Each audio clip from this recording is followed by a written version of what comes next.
कीमती तोहफा है। हदीस में आता है कि कुर्ब क़यामत में साल ऐसे गुजरेंगे जैसे महीने, और महीने ऐसे गुजरेंगे जैसे हफ्ते, और हफ्ते ऐसे गुजरेंगे जैसे दिन, और दिन ऐसे गुजरेगा जैसे शरारा, चिंगारी। आग जलाए ना, आग, उसमें से ऐसे एक छोटी सी चिंगारी ऊपर जाती और बुझ जाती है। 2018 आया, पलकों में गुजर गया। 19 आया और एक महीना भी गुजर गया, और बाकी 11 महीने रह गए, और उसमें से भी चंद दिन ऊपर हो गए। अगर आप चाहते हैं वक्त की बरकत, दिनों की बरकत, जिंदगी की बरकत और लाइलाज बीमारियों से छुटकारा, तो आज एक टोटका बताता हूं।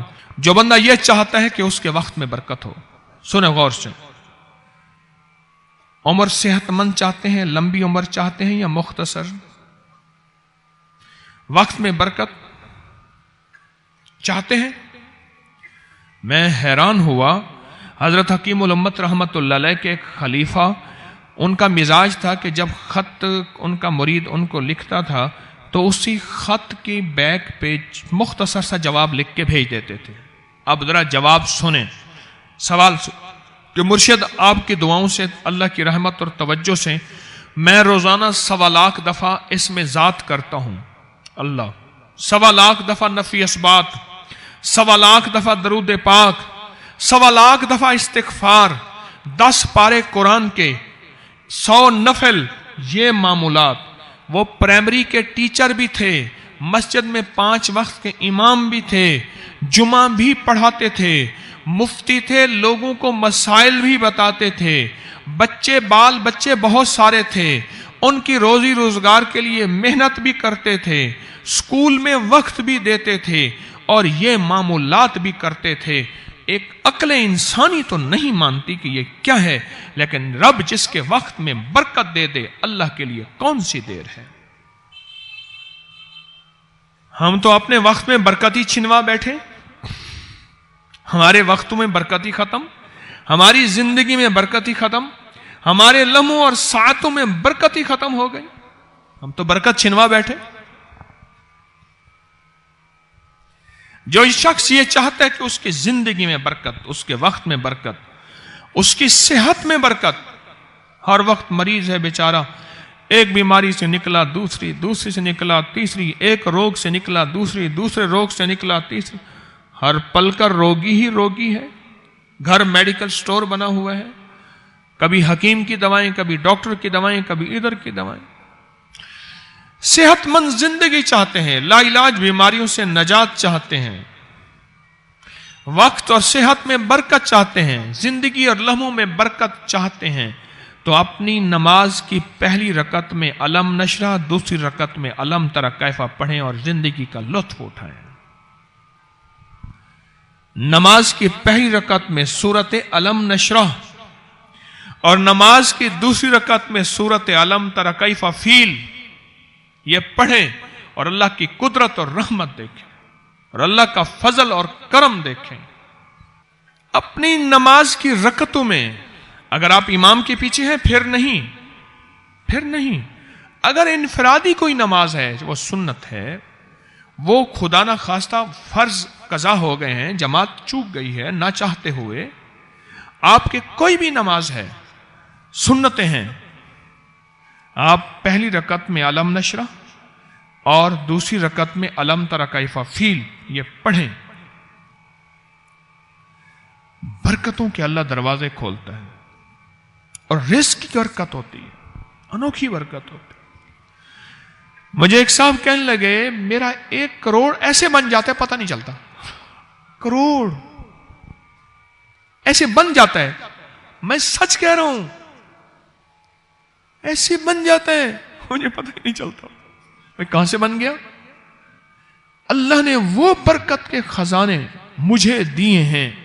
अल्लाह से एक चीज मांगा करें, अल्लाह आज जो तूने मुझे बरकत का जर्रा दिया है, अल्लाह मेरी नस्लों तक रखना, छीन न लेना। हां अल्लाह, मुझे अगर तूने बरकत का जर्रा दिया है, अल्लाह ये मुझे नस्लों तक देना, अल्लाह मुझसे छीन न लेना। तो बरकतों के दरवाजे अल्लाह खुलवा दे, लाइलाज बीमारियों से निजात दे दे, وقت میں برکت، زندگی میں برکت، سانسوں میں برکت، صحت میں برکت، دولت میں برکت، پیسے میں برکت، نسلوں میں برکت۔ برکت کبھی ختم نہیں ہوتی، کثرت ختم ہو جاتی ہے۔ کتی کتنے بچے دیتی ہے؟ 7، 10، 11۔ اور بکری کتنے بچے دیتی ہے؟ 1، کوئی 2۔ اللہ نے آنکھوں سے دکھایا ہے کہ بکری میں برکت ہے۔ اس کی وجہ یہ ہے کہ بکری میں حلال ہے اور برکت ہے، اور کتے میں کثرت ہے اور حرام ہے۔ اللہ کتوں کو ختم کر کے دکھاتا ہے، اللہ حلال کو بڑھا کے آنکھوں سے دکھاتا ہے۔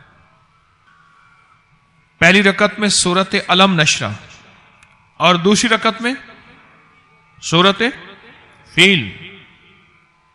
کمال چیز ہے۔